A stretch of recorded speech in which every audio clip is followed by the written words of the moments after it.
In these words, we're adding OUS to the end of the base word, and when we add OUS to the end of a word, it forms an adjective. So we've got famous, studious, hazardous, marvellous, venomous, humorous, dangerous, prosperous, poisonous, and ridiculous. So we know an adjective can add more information to the noun or the subject or object that we're writing about in our sentence. So there's some other things in here. I've put in the syllabification marks for you, so when you get up to the read, syllabify, spell, write part, it's a bit easier for you, because we've got a mixture of long and short vowels in here. So famous, we've got the A making its long sound. So after a long vowel sound, you're going to split the syllable. Split the word into the two syllables there. So you is making a long vowel sound, so you make that an open syllable. Now in studious, the Y has changed to an I because we don't like Y's in the middle of words if we can help it. You've got some R controlled vowels here too, so you've got AR in hazardous and marvellous, then you've got the OR in humorous, and dangerous we've got the ER, and prosperous we've got the ER. So there's quite a bit in here. Just remember with humorous too, even though humour is spelled O-U-R, in humorous we drop the U, so we've only got the O-R and then the O-U-S at the end of it. So that's quite a tricky one. So let's go back and have a look at what these words mean. So a famous person or thing is known about by many people, and they may have done something special or acclaimed. Studious is someone who studies a lot. They could be called an academic or a scholarly person. Hazardous means something risky or perilous, and often refers to a situation. Marvellous means something that's excellent. Venomous is where there's been a bite or a sting to inject toxins into others. That's what that means. Humorous means something funny. Dangerous is something treacherous or not safe. Prosperous means rich or wealthy. Poisonous means a deadly or noxious thing that has been taken or given to a living thing to kill it or damage it. And ridiculous means something incredible or absurd. So you can go through and finish by writing those words 3 times in those spaces after you've done the syllabification, spelt them, and check the writing in each of them. Okay, when we add OUS, os, to a base word, we're forming an adjective, and of course an adjective describes a noun. So the words we're looking at today are famous, studious, hazardous, marvellous, venomous, humorous, dangerous, prosperous, poisonous, ridiculous. So, and then we've given you a little hint in case you weren't listening then. When we add os to a word, it changes the word into an adjective.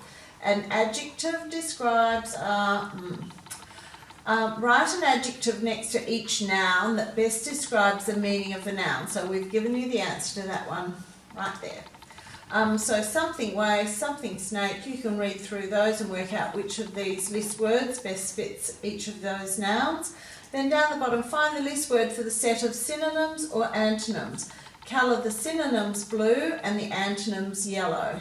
So those words, whether they be synonyms or antonyms, could be used with one of these list words. Write the list word and then go back and colour the synonyms and antonyms the appropriate colour.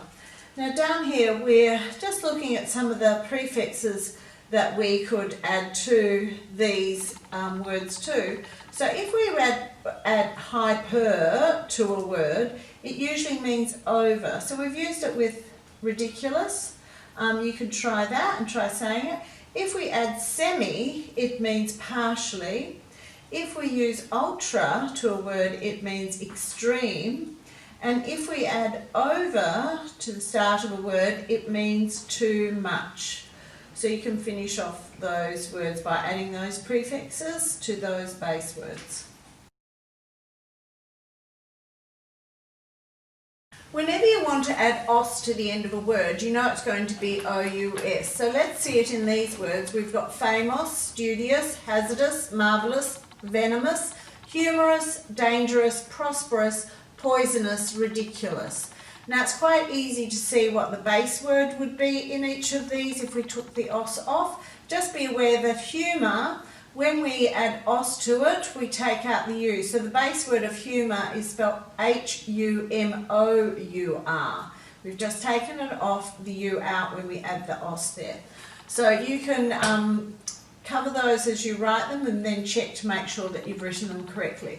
Now what you have to do here is change 5 of the adjectives into adverbs by adding ly. Now we've discussed this quite a bit, that commonly we can add ly to a base word to make it form an adverb. And write a simple sentence you then have to do to show the correct usage of the word. So you're going to have to make sure that if you're forming an adverb that it's actually describing a verb, because adverbs add information to the verb. So you're going to write the base word here, add the ly to it, write the full word here, and then use it in a simple sentence there. So write the base word of each list word. Careful, some are tricky. Humour would be typically one of those. Remember, if you've had to change the y to an I, you'll have to change the I back to a y in words like study.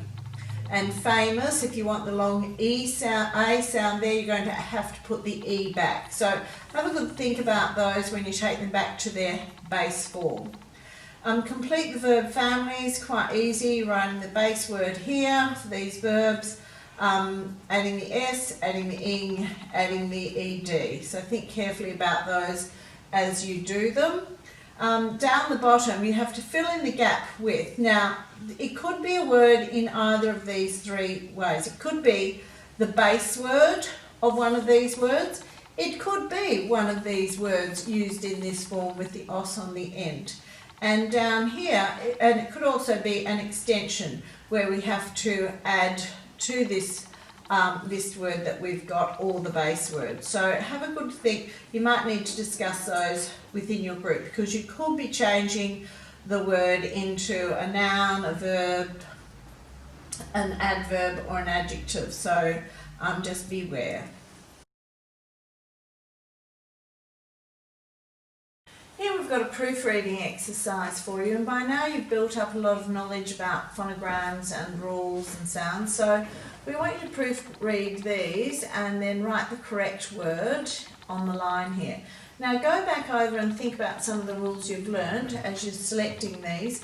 So for instance, you know that quite often we have to keep the E after a G to make that J sound rather than its gut sound. You know that we often use TI or CI in the middle of a word for the sh sound, so think about that, whether it would be when you're making your choice. The other things that you need to think about is keeping that vowel sound in some of these words as well. So studios, you can't say studos, so we do need to keep that vowel sound, and you'll have to decide whether you're making an it or an et sound for that, or E sound. So studios is an it sound, so we're going to keep the I in there. Whereas court-eos, you can hear the difference there. So it's going to be a bit of listening to how you actually say the words to help you choose the correct one too.